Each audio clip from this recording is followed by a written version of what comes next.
Holiday break is over. First round playoff matches are done. We've got the quarterfinals, New Year's Eve and New Year's Day coming up.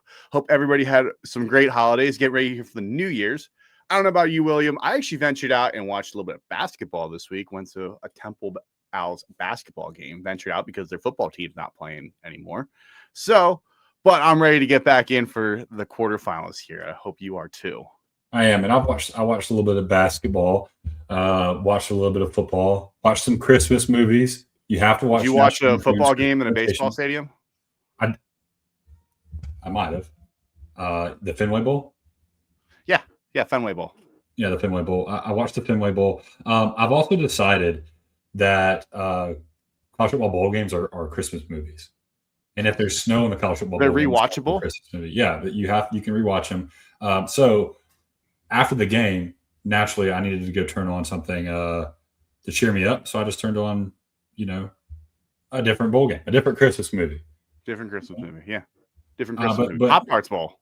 If you want to talk about how I felt, the song sums it up.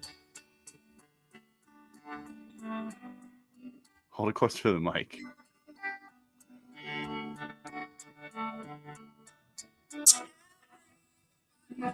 Goodness. That's how this entire season felt.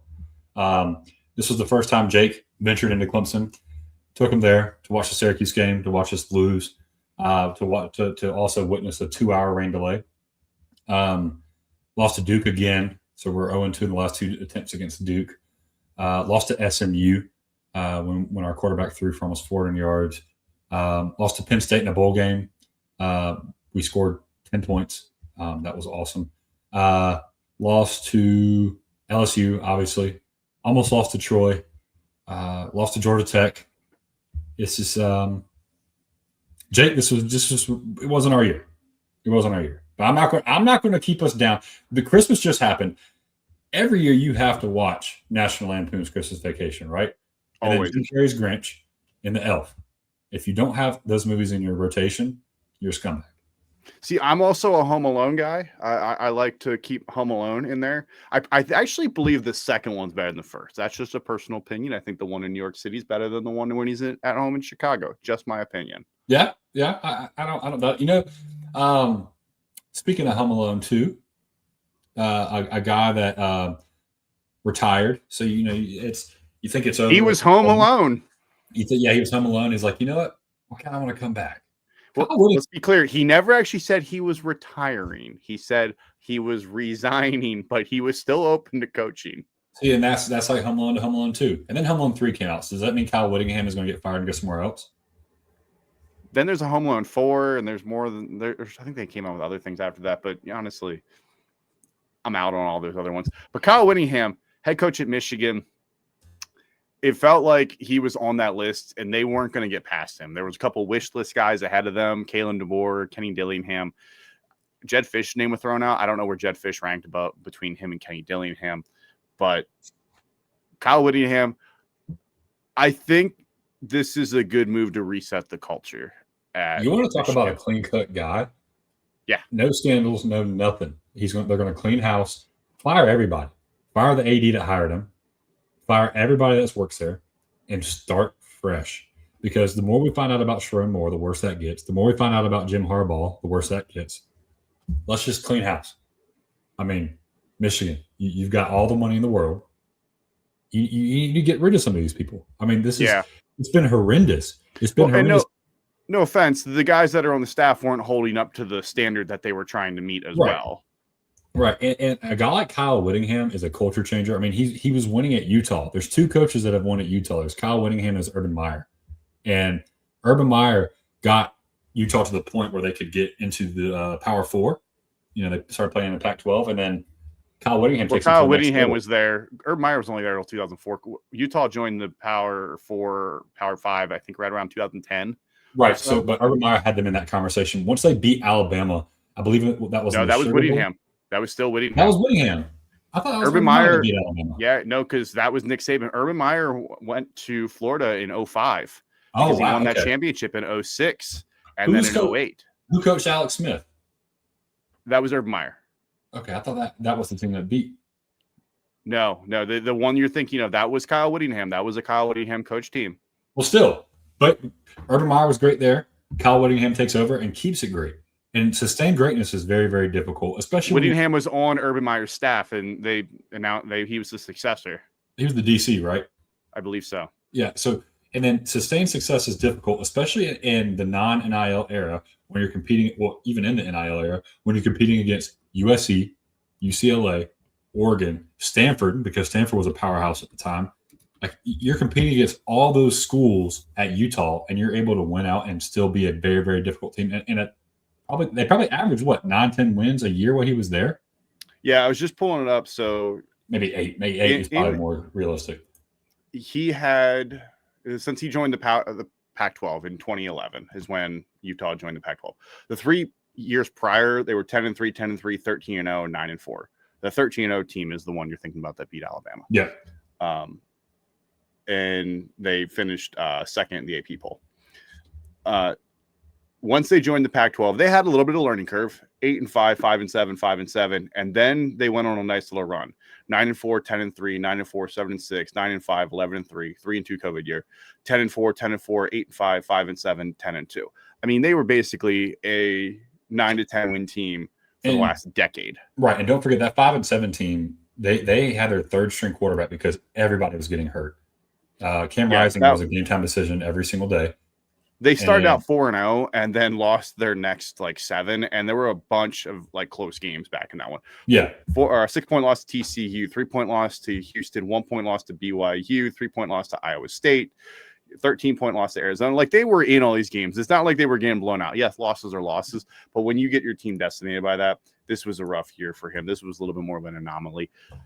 But I mean, Kyle Whittingham, it fell into their lap. This was the perfect situation. He's going to come in. He's going to clean house. He's going to get rid of a lot of the coaches. He's going to have to retain a couple for roster management. He's going to have. They were saying 2 to 3 is what the number I saw. Makes sense. There's a couple guys on that roster or that coaching staff that I think he can retain, but a lot of them got to go. And the interesting one that's going to be is Biff Poggi. Are they going to let Biff Poggi go because he was outwardly campaigning for the job? Yeah, and he was kind of. Part of his campaigning was slandering the previous regime, and that's never a good look. To talk about, he's coached under both the previous regimes. It's not like he's a clean cut guy that was not anywhere near. He was in both of these regimes. Now there will be no Biff Poggi slander. There will be no Biff Poggi. You cannot wear cutoff T-shirts and be slandered on this podcast. Can we agree to that? Absolutely. Hey, absolutely. Also, Saturday was a day of walk-ons, was it not? You had Eli Woods at Virginia having a hell of a day. You had Fletcher Cochran for Clemson getting his first sack of his career and his first tackle of his career was a sack against Penn State. It was a good day for walk-ons. Good day for walk-ons. Good day for walk-ons. Hey, and I have one more fun fact for you, Jake. Go for it. Yale's head coach, after they lost to Montana State in the FCS playoffs, came out and said, well, our guys go to a real school and they're worried about exams, not just playing football, blah, blah, blah, blah, which is a loser thing to say. So I did some research. Tony, his name is Tony. You want to guess what Tony's wife's name is? Tammy. Tony. So it's Tony with a Y is married to Tony with an I. So you can't talk crap about another school. If you married the same person, Worcester same name State, as you went to Worcester State. They call themselves Woo State. That's lame. You married someone with the same name as you. Shout out Logan, my buddy back in Sumter. You also did that. So you can't say anything bad about a school playing football and also being a school. And you coach at Yale. You coach at Yale. What are we talking about, Jake? You got stomped by Montana State. You didn't get stomped. It was actually a really good game. But what are we doing? If you marry someone with the same name as you and you go to Woo State, please keep your mouth shut in press conferences post-game. Thank you. You want to know a fun fact about the Ivy League? Because you're going to see a ton of players from the Ivy League enter transfer portals. Hopefully. The Ivy League does not observe redshirts. You have 4 years to play. You do not get a 5th year at an Ivy League. See, who do they think they are? So you see all these players from Ivy Leagues enter the portal because they have a red shirt they used, and they are finish their redshirt junior year, but they are not allowed to play that 5th year at an Ivy League. So you will see a lot of Ivy League players enter the portal to use that 5th year, which is, in my opinion, what this portal and what these rules should be used for. Because if the Ivy League is going to have this rule that you can't have a 5th year out of it because it's the education or whatever they want to do. I mean, until this year, they didn't even play in the FCS playoffs. So when the season was over, the season was over. Who do they think they are? Do they think they're like Arizona, who doesn't observe daylight savings time? You think they're special? I mean, they are pretty smart people, so I will say that. I don't know. Can't be that smart. Can't be that smart. If you think that losing to a game in the FCS playoffs is because you were too busy with school, I don't want to hear that. That ain't you can't do that in the SEC. Can't do that in the SEC. Let's recap the college football playoff. I don't want to spend a ton of time because it's been a little over a week now since we've played these games. Some of them, a couple of the games were good. A couple of them were not so good. Let's start with, the blowouts. Ole Miss versus Tulane. This game was never really close. I didn't get a chance to fully watch this game. I was kind of following along. I was driving, and this played out exactly as I thought it would. Same old. Same thing happened. Tulane couldn't get out of their own way. Ole Miss could do whatever they wanted to. I mean, they were playing with their food at times, and they just picked them apart. It was essentially a bye week, a get-right game to get ready for this Georgia matchup. If you want to be mad at the G5 being in the college football playoffs, you look at the Ole Miss Tulane game. You do not look at the Oregon JMU game, because JMU, despite the final score, didn't play horribly against Oregon. They kept them in check a couple of times. They moved the ball fairly well. They couldn't get out of their own way in the first half, and then they started getting some success against Oregon's first-string defense. So Oregon's got some tape and some corrections to make. You don't really get much from Ole Miss out of the Tulane game, but in terms of the Oregon JMU game, JMU was able to run the ball fairly well against Oregon. So if I'm Oregon, I'm actually kind of glad that happened, because it wakes you up a little bit. You don't get lulled to sleep and then play Ohio State. In this situation, you're lulled to sleep and you're playing JMU. And JMU is also a really well coached team, a very good football team with a lot of good talent. So I don't think the G5 should be eliminated completely because of what JMU did. But if you want to make that argument, look at the Ole Miss Tulane game and just point to it. But I mean, I'm still mad that this was straight up a rematch of a game we saw earlier this year. I wish they would have flipped them. Now, obviously, results would have been different, because I believe that Ole Miss should have fallen and A&M should have been up there. I'm sure A&M would have loved to be the 6th seed at this point instead of, the 7th seed instead, or what, 6th seed instead of the 7th seed and playing Miami. But here we are, alas. The Tulane game, though, to me, I mean, it was never close. Did you just hit us with an alas? Alas, I wasn't going to say that was pretty ordered. Like, this is the Old English podcast. I like this. Old with an E. We're dropping some Old English here. JMU and Oregon. The final score doesn't actually show. This game was out of hand earlier. JMU fought, though. I mean, at one point, this game was 48-13. It was 48-13, towards the end of the third quarter. This game was not ever close. JMU, though, scores 3 touchdowns, finishes the game on a 21-3 run, makes the game more respectable, doesn't give up. And like you said, Oregon, they even made comments after the game where the way that game finished, they were not happy with, because Oregon expected to win this game by 25, 30, 35 points, and ends up winning by 17. And it's really, JMU fighting down the stretch, not giving up, and a lot of credit to them, because this was a blowout. Like I said, it was 48-13. JMU wasn't coming back, but Oregon let their guard down, and all of a sudden JMU is moving the ball. JMU is scoring, makes the game more respectable. There's a pride aspect there. Nobody in their final game wants to get blown out by 50 points. So making it a 17-point game, there's a little bit of pride for JMU there, and definitely hurt Oregon's pride a little bit, because they thought they should have won this game by 40 points. And instead, they're acting like they basically lost, and now they get to go against one of the best defenses in the country. So I think you're right. Is this a little bit of a wake-up call that, hey, just because you get up a little bit doesn't mean you can just fall asleep and let it go? It better be. And you talk about like this Oregon defense that's supposed to be one of the bread and butter of their team, the rushing attack and the Oregon defense. This Oregon defense gave up 509 total yards to JMU. Mm-hmm. They gave up 323 passing yards and 186 rushing yards. They don't do that. That doesn't happen. So you got pushed around a little bit. Now, the difference is Oregon's offensive line dominated JMU's defensive line. Yes. Dominated. However, I'm worrying a little bit about my defensive line because JMU's offensive line pushed them around. And we're able to move the ball, like we said, in the second half very, very well. You don't get to 509 yards, though, without having success on offense in both halves. So this James Madison team, again, they didn't quit. They kept after it.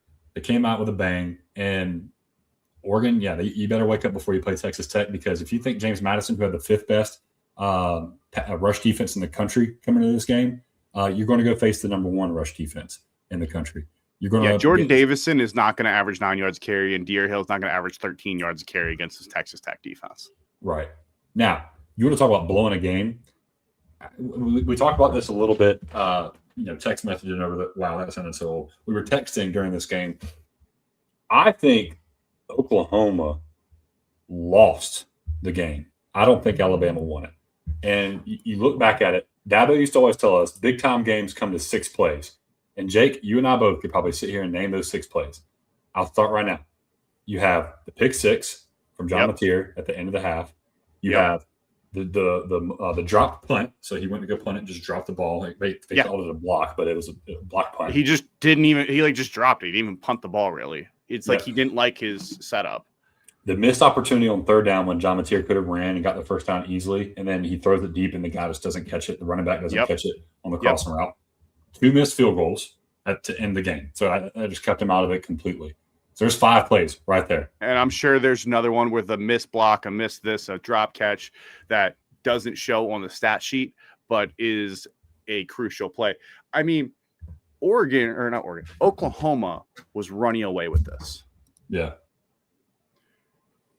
20 minutes into the game, Oklahoma is up 17-0. They're moving the ball at will. There's no issues. Like, you look at this, and it's like Oklahoma might win this game like 45-0, the way they're playing. Alabama could do nothing in the first quarter. Their first drive, 3 plays, 5 yards. Next one, 3 plays, 0 yards. 3 plays, 7 yards. They had 12 yards. They didn't have a first down until halfway through the second quarter. Right. And the other thing, too, like, it's not like Alabama did anything special offensively. 232 passing yards, 28 rushing yards on the game. 28. That's putrid. But you go on the flip side, Oklahoma only ran for 55. And that's been their bugaboo all year long. We knew both these teams were going to suck running the ball. Neither of them could run the ball all season long. Neither of them had the ability to do it. The drop punt was a massive moment because even if he just gets the ball off, they hold him to a field goal.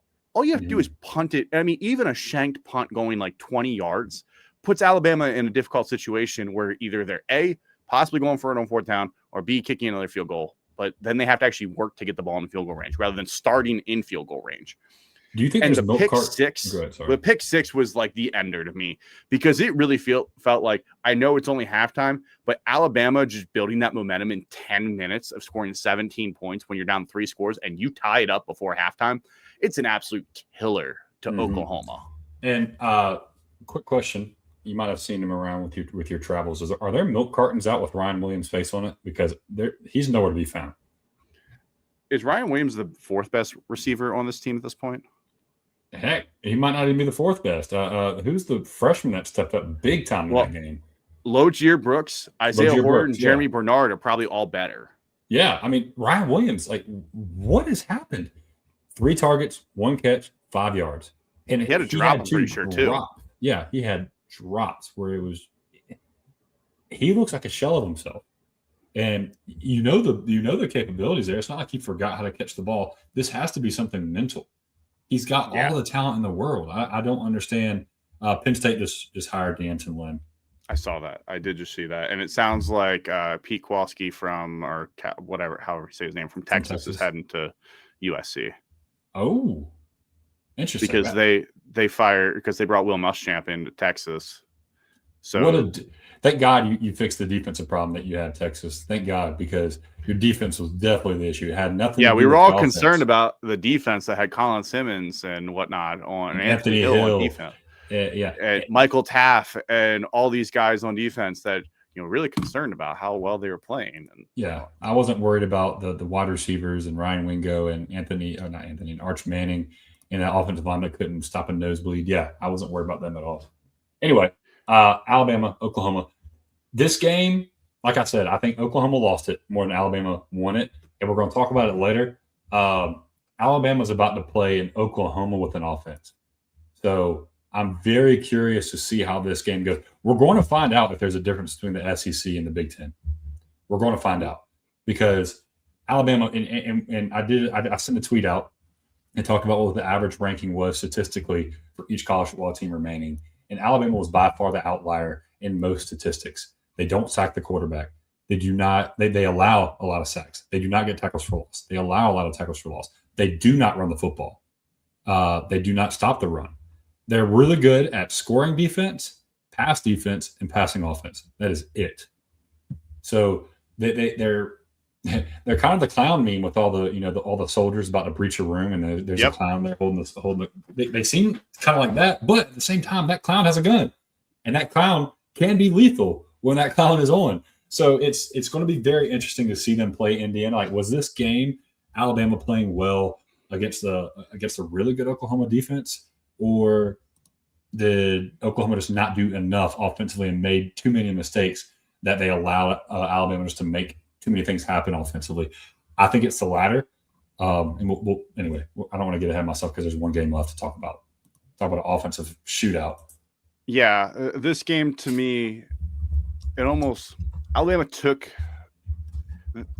they got some breaks and they took advantage of their breaks because they clearly did not play a great football game. No.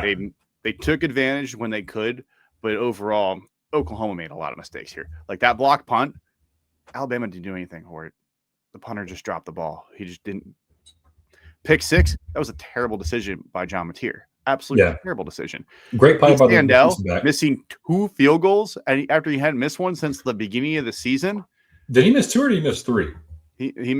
He at least missed 2 at the end of the game, obviously in the last couple of minutes. I don't remember if I thought he made one earlier in the game because they got to just 2.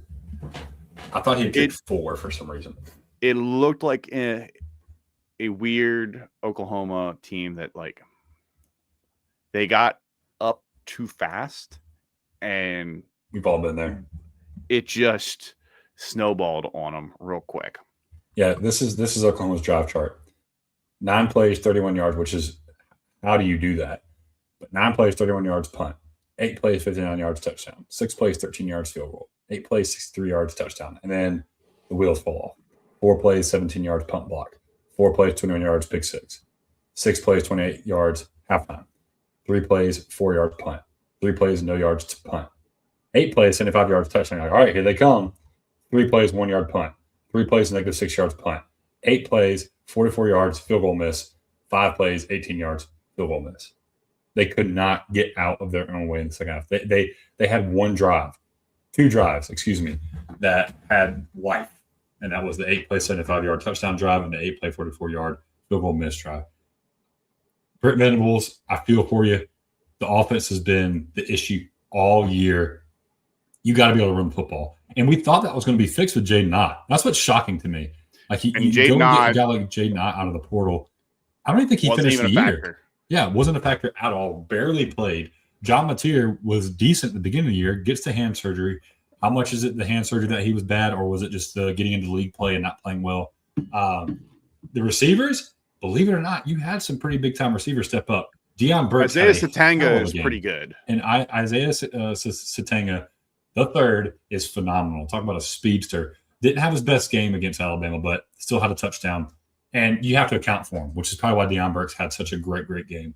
And the defense is going to be great. So you're a quarterback away again. You're a quarterback away again from being right back in the same situation next year. I don't want to take away it's a quarterback because Mateer, I think, has another year of eligibility. I think he'll be back, which will be good for them. I think it's an offensive line. Yeah. I think it's an offensive line thing where they have to I mean, if you can't protect your quarterback and you can't open run lanes, like it's either a scheme or it's a personnel issue.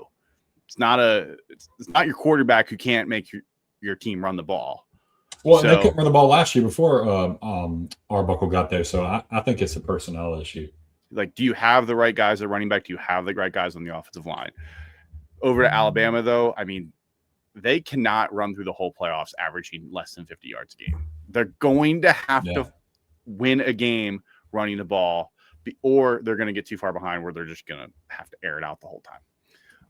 Miami and Texas A&M. I want to get over to this game here.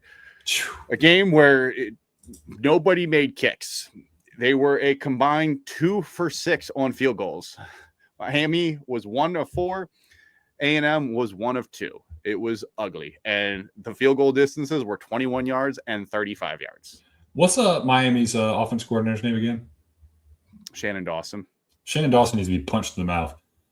Mark Fletcher, the entire game, was playing phenomenally. Oh, yeah. And then finally in the second half, I think it was in the fourth quarter, actually, he's like, I'm getting 4 yards a clip. Why don't I just do this? And boom, you end up moving the ball consistently, putting a lot of pressure on that Texas A&M team. Mark Fletcher had himself a game, 17 rushes, 172 yards, 3 touchdowns, right? No touchdowns. And then he also had what's probably the play of the game. The 56-yard run to set them up to win the game. No. It was getting Malachi Tony out of his head after the fumble. That was play of the game. Got him back on his feet. And guess what? Malachi Tony goes and scores a boneheaded touchdown that could have cost them the game, could have sent the game to overtime. But that doesn't fit my narrative. So Malachi Tony should have went out the 1 yard line. Yes. I saw all these people saying, well, you had kicking issues all day, so, you won't want to kick it. Well, if you don't trust your kicker, why'd you kick the extra point? Because it would have been the same exact distance. Right, exactly. So my Carson Beck slander is still alive. The dude was 14 for 20 for 103 yards. You average less than 10 yards a catch. So horrendous. The leading receiver had 33 yards, and his name was not Malachi Tony.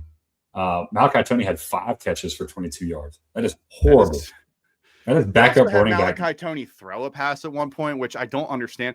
To me, part of this game watching it felt like, how do we get the ball to Malachi Tony to get him to have the ball as many times as possible? That's why he had 3 rushes for 9 yards. He threw a pass and he had 5 catches. It was like, we have to hit our mark giving him the ball so many times instead of, hey, Malachi Tony's being double covered. You know what this is going to do? It's going to open up different parts of the field. It's going to open up things.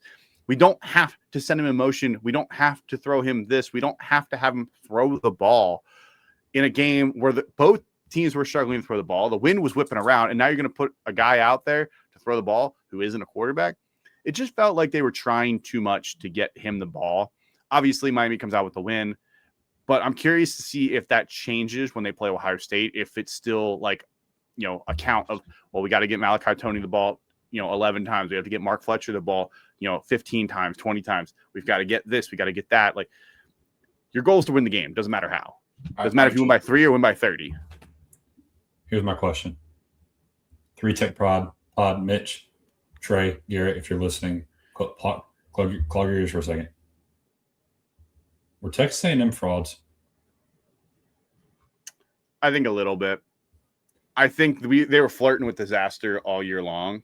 And, they won some big games. They beat Notre Dame. Notre Dame's a big game. But you look back, it's, you played a tough game against Auburn. You went down to the wire, with Arkansas. You went down to the wire with South Carolina. Texas put you in a blender. So I think partially it's like they had an overall easier schedule. I think they were boom or bust all year. There was not an in-between. And we've talked about that. And Marcel Reed in this game was horrendous. Yeah. Horrendous. I think he got hurt. It seemed like he tweaked his ankle in the first half. But they couldn't run the ball. That plays a role. They ran for 89 yards, could not run the football. Mario Craver got hurt, if I remember correctly. It just was not, like, offensively, like, it seemed like they were doing just enough to put pressure on Miami's defense, and then they would fall apart. And there was no reason that Texas A&M should only have 3 points in that game. Their drive chart, 32 yards, 31 yards, 13 yards, 65 yards, 7 yards, 17 yards, 4, 18, 67, 12, 70. Out of the drives that went over 30 yards, that's 3. They had a blocked field goal, a field goal, and a pick in the end zone. I mean, they just couldn't get out of their own way. They could not get out of their own way. You flip those two results around, you take away the interception. If Marcel Reed throws that ball maybe a second earlier and accurately, not behind the guy, we're talking about Texas A&M playing Ohio State. It's a whole different situation. Hats off to Miami's defense, though. They did a really, really good job of putting pressure on Marcel Reed. And everybody wants to say, Ruben Bain was talking that talk after the game. If you go back and watch, again, shout out Landon Tingwall, he did a really good job of recapping this. Ruben Bain was nowhere to be found. The guy that he called out 60 on Texas A&M's offensive line locked him down the entire game. The only time Ruben Bain got a sack, if he did get a sack, was when Marcel Reed rolled into him. It was a Marcel Reed running straight into him. So Ruben Bain was non-existent. Who's the other guy, though, that's slipping my mind? That's phenomenal. The other defensive tackle? Yes. Defensive end? Yes. Akeem Mesidor. He is a Ruben Bain had 3 problem. sacks in this game, though. I will say Ruben Bain had 3. He had 3. None of them were on 60. I'm pretty sure all of them were Marcel Reed rolling out. Akeem Mesidor had a really good game. Keontae Scott had 2 sacks, and Jacoby Thomas had half a sack. They had 7 sacks on A&M. Yeah, and it was a horrendous job by Texas A&M play calling. It was a horrendous job by Texas A&M playing to their strengths. Both those things did not happen. They asked Marcel Reed to sit in the pocket and throw. When has he done that all year and been good at it? I mean, he looked 25 of 39. I mean, the guy had thrown 40 times in different games this year, but the numbers have been significantly higher. Against actually that tied his career high, which was against South Carolina, which obviously they were down 31 points, so they had to throw the ball the whole second half. But he ran the ball 15 times, which was also a season high. But every other time, he had run for more than 27 yards in 1, 2, 3, 4, 5, 6, 7, 8, 9 different games. He couldn't get loose. Miami did a great job of keeping him in the pocket. But look at this shape. Team stats. Miami had 12 first downs in the entire game. Texas A&M had 21. Why did they only get 3 points? I don't get it. They couldn't capitalize when they did. They moved the ball. They moved the ball a little bit. Miami was struggling to just basically get first downs. A&M was moving the ball, but then they punt. They get a first down or two and then punt. Get a first down or two and then punt. Or they make a mistake. They throw an interception. They miss a field goal. They just were not a complete football team last week. Yeah, and fumbling the ball doesn't help. You fumbled the ball once through 2 picks. Just a horrible job. Special teams. I don't even know where to start. I don't think I have a word. There might not be a word in the English dictionary. Pull out an old English word, Jake. Alas, I need a word. For horrible, lousy.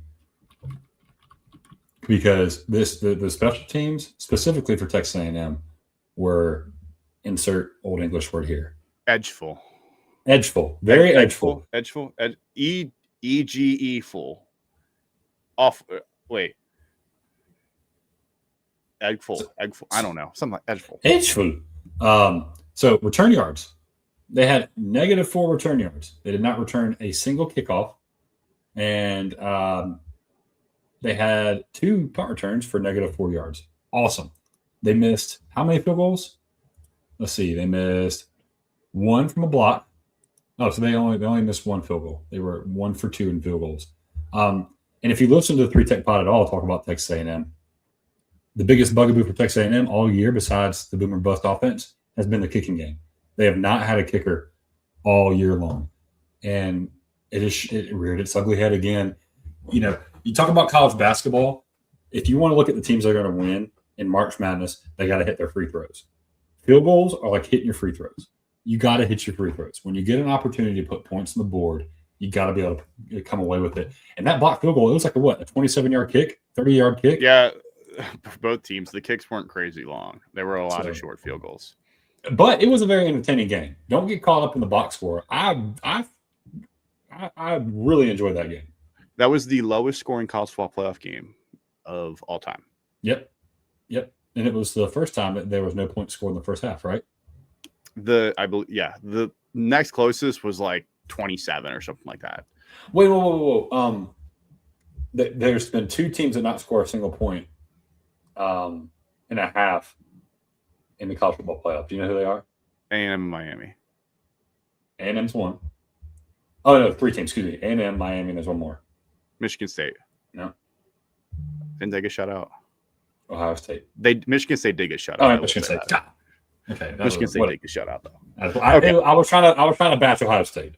I know you were. So speaking of them, let's jump over to the Cotton Bowl. Cotton Bowl is New Year's Eve, 7:30 Eastern time. We've got a 2003 national championship rematch. The infamous double overtime game. Pass interference, was it or was it not? Miami is dying to get this game. Absolutely dying to get this game. I don't know why. Latest spread I saw was 9.5 points. Ohio State hasn't played since the Big Ten championship game. Obviously, Miami won the game last week in College Station. Be about almost 2 weeks since Miami played, a week and a half for sure. So obviously they're a little more fresh, but it's not like Miami played a week ago. There's definitely definitely a little bit of rust. Ohio State's going to need to get off for them. When I look at this game, especially just after watching Miami with Akeem Mesidor and Ruben Bain, this comes down to the line of scrimmage. Ohio State's last game against Indiana, they allowed 5 sacks. The line is still at 9.5, by the way. Ohio State's offensive line allowed 9 sacks to Indiana. Akeem Mesidor and Ruben Bain are probably better than anybody Indiana's got on that edge. Indiana's a really good team, but Mesidor and Ruben Bain are really good. And how does Ohio State protect Julian Sayin to give him time to get the ball to Carnell Tate and Jeremiah Smith? It's just that you manufacture fast, quick passes. You got to get the quick game going.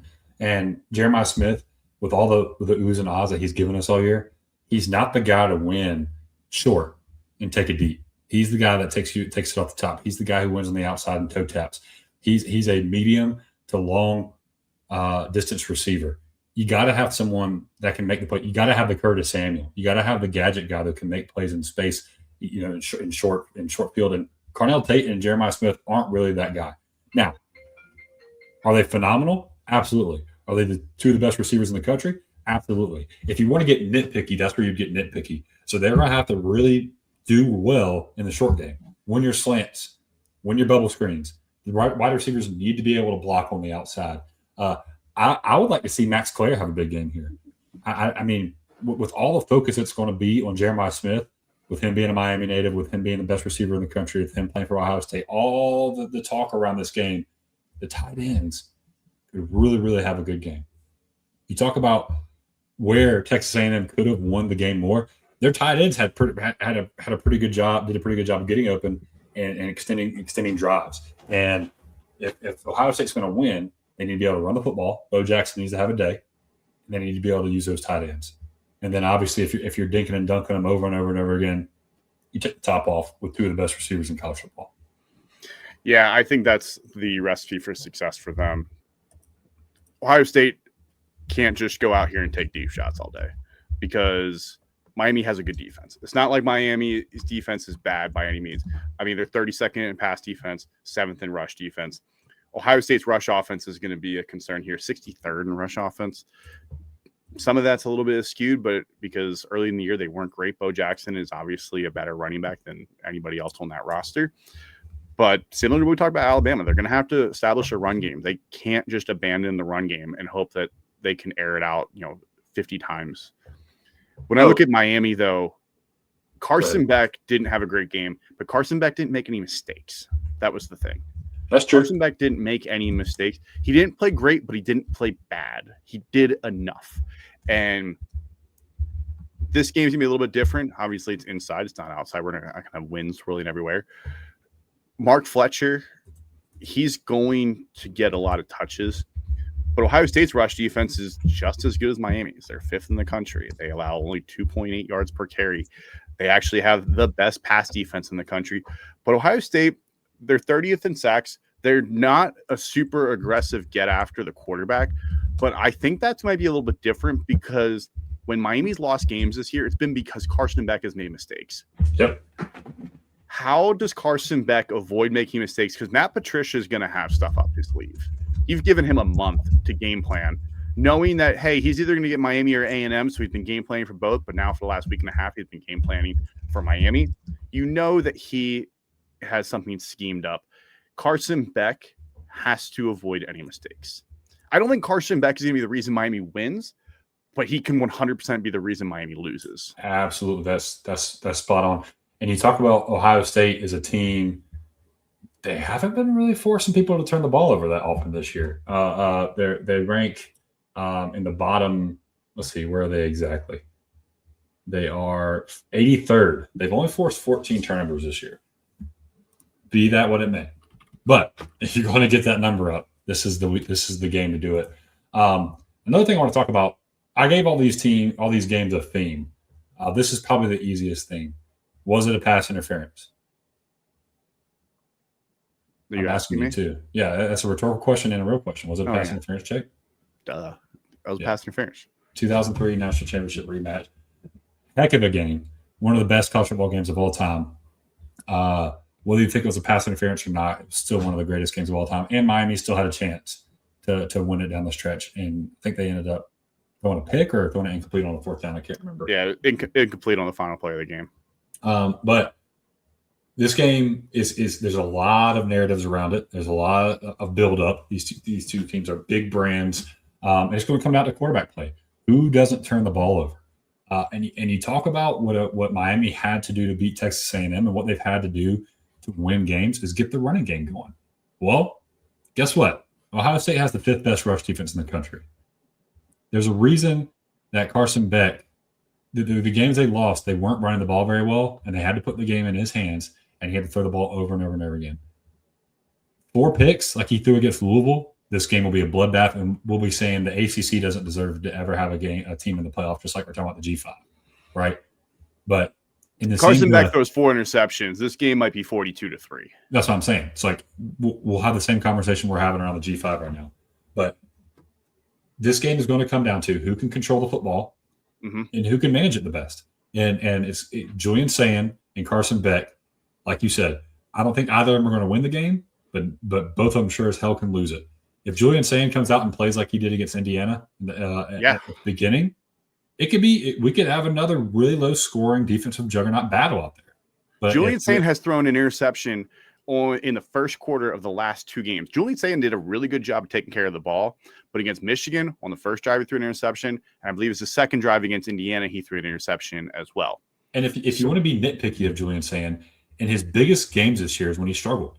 Texas he didn't play well. Michigan he didn't play well. Indiana he didn't play well. Now I give Texas a little bit of pass, but Michigan, Michigan, he struggled. He 100% struggled early on. It took them a little while to get going. Indiana, he never really looked like he got comfortable. And Miami's going to do a great job of, rushing the passer. And Ohio State's going to have to scheme up these fast passes of getting it into the flat, whether it be to the running back or to a tight end, getting it to somebody in space where Julian Sand does not have to go through 2, 3, 4 progressions to find his guy because he's not going to have time to get to his third read. If he's on his third read, he's going to be on his back. Now, I'll tell you this also bodes well for Ohio State that Miami has the second worst pass defense in the playoffs. So right behind, I believe it's Georgia. Georgia's 48th in pass defense, and Miami is 32nd. So you're not playing Indiana, who has a top 10 pass defense. You're not playing Michigan, who has a top 25 pass defense. You're not playing Texas, who has a top 25 pass defense. You're playing a Miami team that's struggled some. I mean, they're 32nd, but they've struggled some in being exposed in the passing game. The key to me for Miami is the run game. Because if Carson Beck throws this ball, I'll say he might throw it 30 just because of the length of the game. But if he throws it more than 35 times in the game, they're going to lose.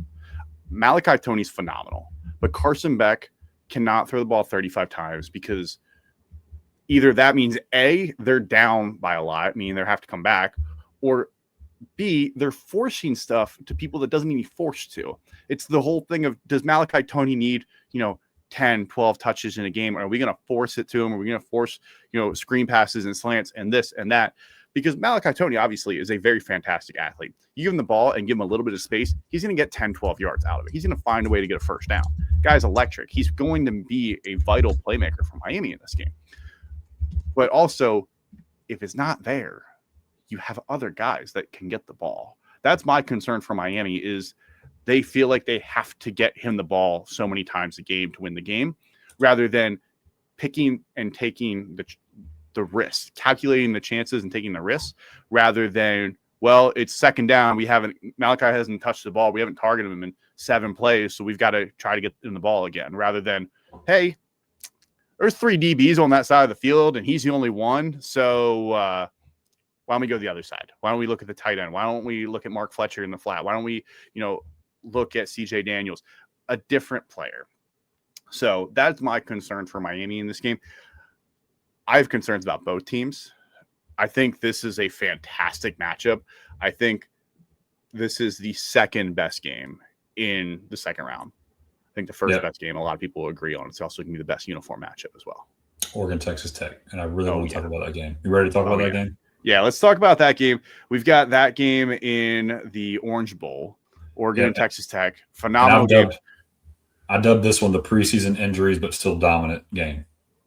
Yeah. Because both teams, Texas Tech comes in, and I'm forgetting the running back's name. They had a dominant running back who ends up getting hurt coming into the year. And then obviously Oregon had their dominant wide receiver get hurt, and you didn't know how these teams were going to respond. Both teams have done very, very well. Now, the pass offense for Oregon has struggled because of Evan Stewart being out there, 42nd in the country. And the rushing offense did struggle for Texas Tech because, again, his name is slipping my mind, was out. They had the 28th best rushing offense. But both these teams on the opposite side, on the inverse side of the offense, were able to make up for it. Oregon with the 13th best rushing offense and Texas Tech with the ninth best pass offense. DeCorian Moore did play against JMU. He only had 1 catch for 5 yards. Having DeCorian Moore, Gary Bryant Jr., and potentially Evan Stewart. Evan Stewart was listed as questionable. I think there's a chance we'll see Evan Stewart in the game here. They talked about the Orange Bowl being the game where he could be back. But I will say, so they had the media practice yesterday where they get to watch the first 15 minutes, and he didn't come out at all. So I don't know why they're doing that. If anything, he's going to be a decoy at best. Yeah. But having DeCorian Moore and Gary Bryant Jr., Jeremiah McClellan has come on, Malik Benson has come on. Like, having more experience in there and getting a guy like DeCorian Moore back is going to be vital to Oregon, because honestly, the best offensive player on both teams might be Kenyon Sadiq. Yeah, Kenyon Sadiq is the biggest game changer. I mean, you have to account for him. But I will also say, if you want to talk about what Oregon should really be worried about this weekend, is Jordan Davison might not play. They're saying he's going to be able to play, should be able to play. That doesn't give me much hope for someone who got hurt late in the JMU game. And then when you really need to run the football against a team that's phenomenal at stopping the run, having your best running back out does not bode well for Oregon. Now, having your best running back 100% does not bode well for Oregon. Dan Lanning did say, I think he'll be in good shape for the next game, is what he said. Now, what that means, he's not going to come out and openly say, yep, looks like he'll be limited. Now, granted, Oregon does have a stable of running backs. They got Noah Whittingham. They got Deer Hill. They got guys. Jordan Davison had the biggest game against JMU, but it's not like you knocked out the number 1 running back and the fall down to number 2 is, leaps and bounds. They've got a stable of 3 running backs they're going to use anyways. So Deer Hill has been kind of the guy. Noah Whittingham has played a lot of snaps, but losing a Jordan Davison, a guy who had been, he specialized around the goal line. The guy has like 14 touchdowns or something like that this year. Right. He's been great right around the goal line and getting them in the end zone. But when you talk about the other side of that, the linebackers for Texas Tech are phenomenal. Absolutely phenomenal. Headlined by Jacob Rodriguez. They are absolute run stoppers. The people's Heisman. Yes. Yes, absolutely. Absolutely. So, do you think Oregon can run the ball in this Texas Tech defense? No, I don't think so. I think they'll be more successful than most teams. But if you look at it, BYU is one of the best running offenses in the country, and they couldn't run the football against Texas Tech. So Oregon's a little bit more dynamic offensively. They put more pressure on you than a BYU does through the passing game.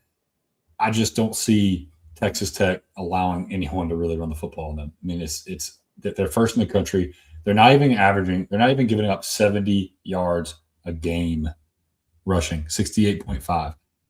They're averaging 2.3 yards per carry. They're the best rushing defense in the country, and it's not even close. And they've played BYU twice. They played BYU twice, who will not let it go. They will run the ball the entire game, no matter what. So I don't think, especially with Jordan Davison's availability being in question, I don't think Oregon's going to be able to run the football very well at all. In fact, Jake, I think this game could get out of hand because of that. Really? Now, yes, because I think it's going to be similar to the Alabama Oklahoma situation where this is going to be a defensive juggernaut battle, a wall versus a movable force. And I think what's going to happen is Texas Tech is going to get so many opportunities because Oregon's offense is going to be that bad without a rushing attack that Texas Tech capitalizes. So I think this is going to be 14-point game. Texas Tech's favor. I'm really high on the Red Raiders for this game. I really am. I love their defense. David Bailey is obviously one of the best pass rushers in the country, 13.5 sacks. Romello Height, Anthony Holmes Jr., Lee Hunter. I mean, these guys are a force on the defensive line. This front seven is incredible. Mm-hmm. They can rush the passer. They can stop the run. They've got the best mustaches. Yep, and you might not have brought him up, but Lee Hunter is one of the best defensive tackles in the country. And come draft time, his name could be called very, very early if he chooses not to come back to school. Which at Texas Tech, they're probably paying you well enough to convince you to come back to school. Oregon, I think Dante Moore is playing his best football right now. I think he's efficient. I think his decision making is very, very good. And like if you talk about Dante Moore's field of work, season of work, he's lost his best wide receiver twice. So coming into the season, and then when DeCorian Moore got hurt for the last 4 games, and he's been able to adapt and still make things happen with Kenyon Sadiq, with Gary Bryant Jr., just making it work in other ways. DeCorian Moore comes back, that's his guy. If Evan Stewart comes back, now he's got his full toolbox and he's able to compete, offensively. And we won't recognize that Oregon team if Evan Stewart is back and is healthy. So by no means am I saying Oregon's a bad team. I just think they drew the best matchup for them to beat Oregon. I mean, if anybody was going to play Oregon and beat them, it's Texas Tech. They're matched perfectly for each other. And I'm over here saying it's going to be a 14-point game. I could look like a complete moron, and Oregon could come out there and just drum them. I mean, that is possible. Oregon's a very, very good football team. I don't see that happening. I think Texas Tech is efficient. They don't make many mistakes. They're a very solid football team that just beats you by 1,000 cuts of paper. They're not someone who's going to come in there and slice you up with a katana. It's going to be death by 1,000 paper cuts, and that's going to end up beating Oregon. The teams that have played Oregon the best this year: Penn State and Iowa and Wisconsin. Three of those teams. Indiana beat them. In Indiana, yep, you're right. And all those teams were A, really good rush defenses, and B, really good at running the ball. And Texas Tech is both those things. I don't know if I'd count Wisconsin really good at anything. The way they played that game, they were, but you're right. Let's Iowa, Penn State, and Indiana. The other thing is that Indiana and Iowa both forced Dante Moore to throw interceptions. Now, he didn't throw any interceptions against Penn State, but Penn State was definitely making him uncomfortable throughout that game. Yeah. And this was a very different Penn State team back then. I mean, this was a team that still had national championship aspirations. They played up to the level, and they just fell down a cliff after this game. This was, a mountain, and all of a sudden, they lost that game, and it snowballed on them pretty hard. But how does Texas Tech force them to make turnovers? Who's going to cover Kenyon Sadiq? Is this going to be a Jacob Rodriguez thing, or is this going to be someone else? Are we going to be looking at Ben Roberts? I mean, he had 2 interceptions against BYU. I think that's the thing, though, Jake. Their linebackers and their front seven is so good. They don't need to have a one-on-one. They don't need to say, "Hey, put our best guy on their best guy." Yeah, They can scheme no, it, I agree. and I think their scheme, their defensive scheme is so good that you don't have to single a guy out. And I think it's more important for Oregon to find a way to scheme that they aren't in a tough situation against the Texas Tech linebackers. Correct. I agree with that. And maybe that's bad for Kenyon Sadiq. So you're really going to need your slot receivers to have a good day. Maybe Sadiq doesn't see the field as much. I mean, maybe you're putting him in situations where the linebackers are having to flex out. You're going to have to spread them out. And in order to spread them out successfully, you have to be able to run the football. You have to be able to run the football. The middle of the field is going to be impossible for Oregon unless they can run the football. Let's talk about the Rose Bowl. We're going in order here.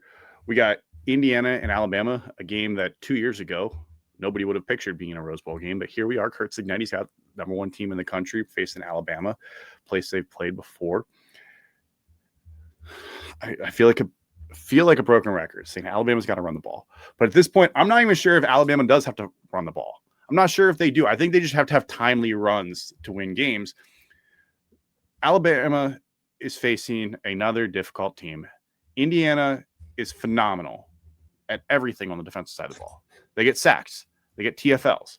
They hold teams to basically no yards rushing. You can't pass on them. You can't score on them. Thing is, Indiana scores. Indiana runs the ball. You've got the Heisman Trophy winner at quarterback. Like, everything here is lining up for Alabama to get whooped by Indiana. Like, absolutely trashed by Indiana because of how good Indiana is statistically and how good they have been all year. And what's crazy is that when you look at it statistically, the worst part of Indiana's offense is their passing game. And they have the Heisman Trophy. Where the Heisman quarterback is. So what Alabama has not been able to do is get out of their own way. They make too many mistakes. You talk about the Florida State game. It's drop passes. It's picks. It's not being able to run the football. You talk about the Georgia game, the SEC championship. It's drop passes. It's picks. It's not being able to run the football. You talk about the Oklahoma game. They somehow won when they were dropping passes. Didn't throw any picks, and they couldn't run the football. So maybe that's the difference. If Indiana cannot force Ty Simpson to make mistakes, or hell, even the running backs to fumble the football, it could be a rough day. It could be a rough day. We've seen Alabama struggle the most when it comes down to physicality. Alabama, when the games get all super physical, Florida State, Oklahoma, Georgia, the first Oklahoma game, even the second one was pretty physical, and they just took advantage of the opportunities that were given to them. I mean, Georgia was just more physical than them. Florida State was more physical than them. Is Indiana going to be more physical than Alabama? Are they going to be more physical at the point of attack? Are they going to be able to drive the offensive line back on run plays or hold them? Or is the Alabama offensive line going to actually be able to protect Ty Simpson? Because I'm not confident that they are. The thing is, Alabama didn't protect Ty Simpson in the last game, and they still found a way to win. They had like 5 sacks, and they still won. They haven't been able to protect them all year, Jake. So they've been able to overcome that all year. And if you want to ask if Indiana's going to be physical or if they can match their physicality, don't go any further than the Big Ten championship game. Oh yeah, they were 100% more physical than Ohio State in the Big Ten championship game. It came down to a bunch of 1-yard plays, and who won those 1-yard plays? Indiana won them. Yep. So this Indiana team is legitimate. Quit looking at the logo and watch the tape. Yeah. Take the logo out of it. This is the old guard versus the new guard. That's what I've dubbed this game. The red coats versus the red dawn. This is the Crimson Warfare right here. So can Indiana establish themselves? In order to be the man, you got to beat the man. And regardless of what we say about Alabama without, post Saban, they're still the best team in college football year in and year out, or they're involved. So in order for Indiana to be taken seriously, I feel like they have to take out Alabama too. And this is what's going to be interesting is in order for Indiana to win the national championship, they have to go through Alabama. They'll have to go through who they put in this, Texas Tech, Oregon or Texas Tech, which wouldn't matter. But then they'd have to play either Georgia or Ohio State or Miami. So like all these big time logos, they're going to have to take them out. They're going to have to take out all these historically good football programs. And you want to talk about a David versus Goliath. David in this sense is Indiana through and through because they have been the worst, not one of the worst college football team, Power 4 college football team in college football history. Period. That is a fact. in terms of wins and losses. So when you look at logos and you see Alabama versus Indiana, your mind goes, oh, this is a bloodbath. But then you go and you watch the tape and you look at it statistically and you're like, man, this Indiana team is no joke. They played with Oregon and beat them. They played with Penn State and beat them. They played with Ohio State and beat them. They won games where they had to come back. They won games where they made mistakes. They won games in big fashion. They've won shootouts. They've been able to win in almost every way imaginable. They've just found a way. The team is battle tested. A lot of times it takes a team to lose, to be able to wake up. But you go back and you look at the Penn State game where they should have lost, but they were able to battle back. You look at the Oregon game where they should have lost, and Fernando Mendoza, where we talked about their passing offense might be their worst statistically, but it's the best because you have him at quarterback, someone who's able to stay steady in all these situations. You go to the Penn State game, he throws a pick. Oregon game, he throws a pick 6. That should have cost him the game. What does he do right after that? Marches on the field and scores. You talk about Ohio State, I think it was the first play of the game. He got lit into another dimension, lit up, and was able to respond and come back in the game and lead his team to victory. That's just what he does. This Alabama team defensively, statistically, is one of the worst. In terms of physicality, their rushing attack, like you said, 118th in the country. They do not run the football. Rushing defense, 28th. Not bad, but they don't sack the quarterback at 59th. They don't tackle you behind the line of scrimmage, 54th. So you're telling me that this team that's fought all this adversity all year long is going up against an Alabama team that cannot put you in adverse situations? This might be the worst game of the weekend. There's a real chance. There's a little part of me that I'm interested to see if Indiana, I know the Big Ten championship, big moment, they handled it. The moments get bigger after this. They get bigger and bigger and bigger. And last year, a lot of the guys played in the first round of the playoff on the road at Notre Dame. None of these guys have played in the Rose Bowl. None of these guys have been in a game against a team like Alabama. Are they going to be prepared mentally? I think they are. Kurt Cignetti definitely, has his guys prepared mentally. He seems like he has it. But controlling the minds of 85, 90, 100 kids on the roster to have that same mentality instead of saying, we're here, we're just going to do it. Are you ready for the next 3 games to be absolute war? Because that's what it is. You've had a couple of them, Ohio State, but this is a 4-game stretch where you're going to be in absolute war. And are you mentally prepared for all of that? Or if something goes bad, because something's going to go bad in one of these games, a block punt, a timely interception, something bad is going to happen. And how are they going to respond? Yeah, and I think, you talk about losing a game. I talked about this earlier, losing a game to kind of wake up. I think their wake-up call was Notre Dame last year in the college football playoff.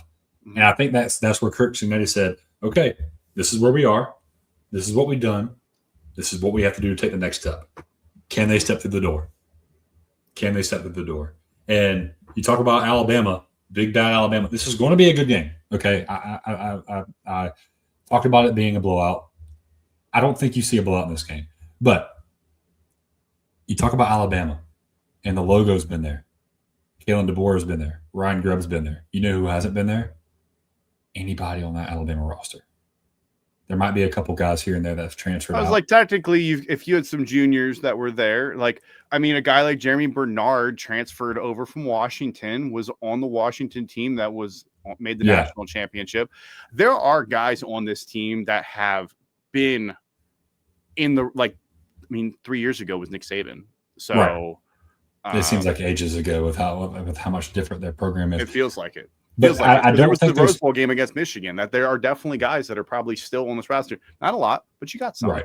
My point is too, there's not that big of a difference in terms of playoff experience between the two rosters. That's fair. So this game is going to be. This is where Indiana has to take the next step. They have to step through the door of greatness, and this is where it is. This is the door of greatness. So can they step through? Can they do what they're supposed to do and handle business? Can they beat the SEC hypothetical wins? Can they beat the Indiana narratives, the softness narratives? I mean, this is the game where you have to do it because you could still argue, okay, they beat Ohio State. Who is Ohio State playing? So that's where the argument always goes. Alabama has played some tough teams. there's no questions about who you've played after you beat Alabama. Yeah, absolutely. Final game, Sugar Bowl on New Year's Eve or New Year's evening, not New Year's Eve, the 8 o'clock on New Year's Day. Rematch again. We've got Georgia and Ole Miss facing off. I went back and looked at this game because it's been a while since this game happened.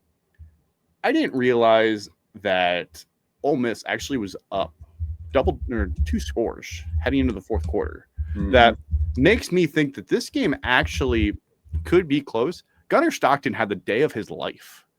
I don't want to say day of his life. He had 5 incompletions and 4 touchdowns. The second half of his life. Yeah. Dude had an incredible game. And Ole Miss actually struggled in parts. They averaged less than 4 yards per carry. Kewen Lacey only had 31 yards. When I look at this game, the key is Ole Miss's defense. Gunnar Stockton has played phenomenally in some of the biggest games this year. Has been a massive key to Georgia's success.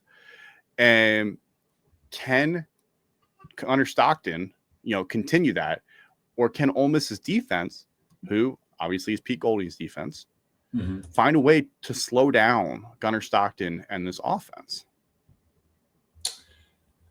It's going to be tough because Georgia is one of those teams that they have just been able to find a way, and this is one of those teams that remind me of the Stetson Bennett years. The defenses are great. Yeah. Stetson Bennett is a good enough quarterback. He's athletic and he's tough as hell. Gunnar Stockton is tough as hell.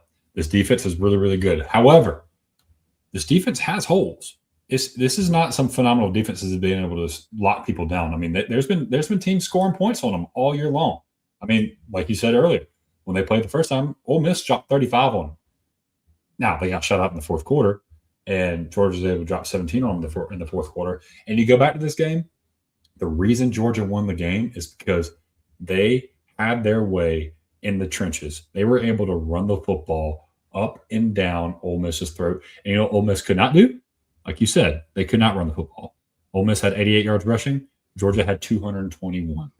And you talk about people with over 50 yards rushing. Nate Frazier, 72. Bowen, 61. Stockton, 59. So 3 guys that were able to run the football very, very well, very, very efficiently, all of them over 6 yards a carry. Nate Frazier was not over 6 yards a carry, but very, very efficient on the ground.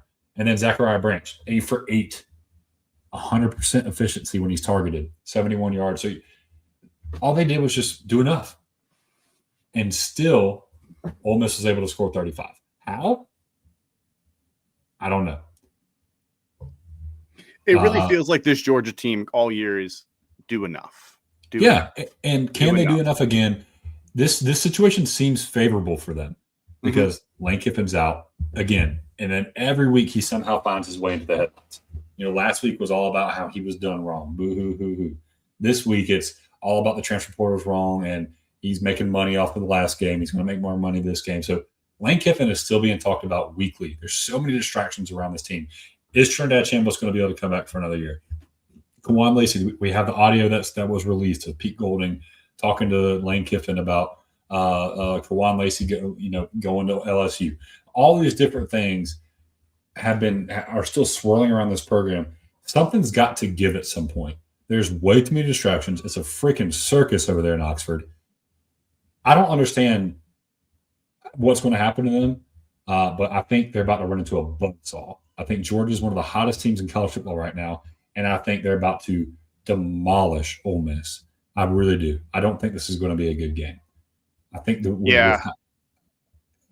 I think this game might be better than the Rose Bowl. I think there's a chance. I also could see this being the biggest blowout of the weekend. I believe this game is either the third or fourth best in the weekend. The week slate. I think between Rose Bowl and this one, just depending on how it plays out, obviously. But, I mean, Georgia's defense, the last 4 games, 10 points, 3 points, 9 points, 7 points. They're playing well. The Georgia defense is hitting their stride at the right time, at the perfect time that they need the defense, because Ole Miss offense is good. They have Trinidad Chambliss. They have got Kewen Lacey. They've got guys at wide receiver. Like, they've got players that will impact this game. But like you said, there are so many distractions around Ole Miss right now. It's the wrong time for the distractions. And Georgia is quietly handling their business. Haven't heard anything about Georgia. Not even players getting arrested for speeding lately. Oh, speaking of that, that's the theme of this game. This is called On the Run. So Ole Miss, you have your coach on the run. You have your ability to run the football with Kawan Lacey and Trinidad Chambliss. You have Georgia, who dominates by running the football. Gunnar Stockton running the football and running over the speed limit. So this game I dubbed the On the Run bowl game. Let's go through and make picks against the spread here. So we'll start. I'll put the spreads in there if you didn't see them. I saw that. Cotton Bowl. Ohio State is a 9.5 point favorite. Jeez, that's a lot of points. Give me Ohio State. No, you know what? No, give me Miami. Give me Miami. I'm going to take Miami to cover, but Ohio State to win. I think this is a low-scoring game. I think the final score is somewhere like a 20-14. I think the key to Miami for them to win, I think they've got to find a way to get to 17 points. Yeah. Because I think Indiana's defense is a little bit better. So Ohio State's going to score, I think, a couple more points. Can Miami reach that 3-score or 3-touchdown threshold?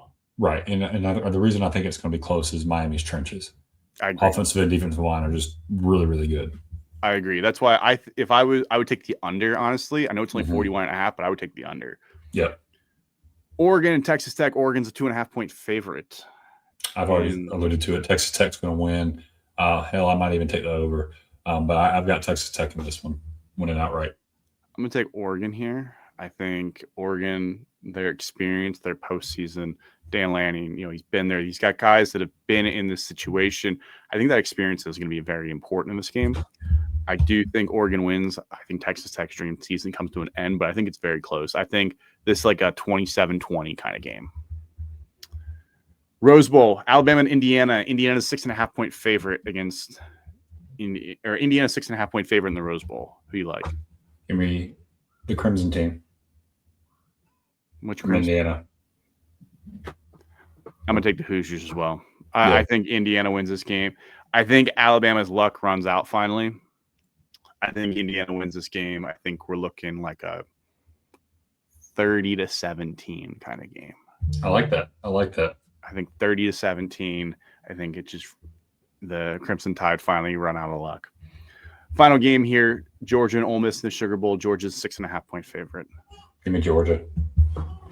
I like the dogs as well. I like the dogs big. I think this might be I would kind of allude to it. I think if I put points on this, I think this is the biggest spread of the weekend. I think you're looking like 34-17. Well, that does it for this week's episode. We'll be back again next week after the quarterfinals, preview the semifinal games. Getting down to the wire here. Didn't mention the Pop-Tarts Bowl, but still once again the greatest bowl game. The People's hell of a game too. BYU came back. Great. That was a great game. Phenomenal game. Georgia Tech had a shot at the end of the game. Feel bad for Haynes King, but he left it all out on the field. Bear Bachmeier, though, still one of the best names in college. I think that was a torch passing game. I think Haynes King, who's the leave it all out on the field guy, plays injured every single game. Might have just passed the torch to Bear Bachmeier. They play very similar. Plays a very similar way. It was a great game. With that being said, make sure to go follow us on social media. Go check out the walkonredshirts.com. Go follow us at Walk On Redshirts on Twitter, Instagram, anywhere you get your social media. Go follow Will at Walk On Moose on Twitter. With that being said, we'll see everybody again next week. Yep. Happy New Year.